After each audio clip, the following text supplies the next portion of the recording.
ریاستی governor doctor Tamilisai Soundararajan نے vice chancellor Kaloji Narayana Rao university of health sciences سے کہا کہ وہ میڈیکل طالبہ ڈی پریتی کی خودکشی کی تحقیقات کروائیں جس نے سینئر کی مبینہ ہراسانی کی وجہ سے اپنی زندگی ختم کر لی۔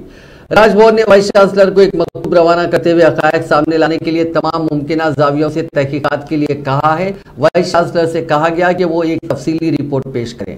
راج بھون نے یونیورسٹی میں ہراسانی اور ریگنگ کے واقعات کے انسداد کے لیے سٹینڈرڈ آپریٹنگ پروسیجر پر بھی رپورٹ پیش کرنے کے لیے کہا۔ مکتوب میں میڈیکل کالجوں اور ٹیچنگ ہاسپٹلز میں سی سی ٹی وی کیمروں کی تنصیب اور ان کی کارکردگی کا بھی ذکر کیا۔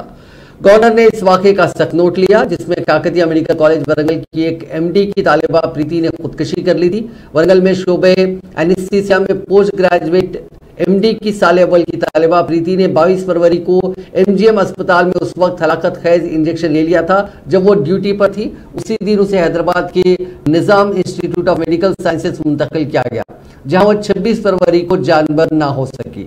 مکتوب میں مزید نشاندہی کی گئی کہ طالبہ کو نیمز کی منتقلی میں قیمتی وقت ضائع کیا گیا۔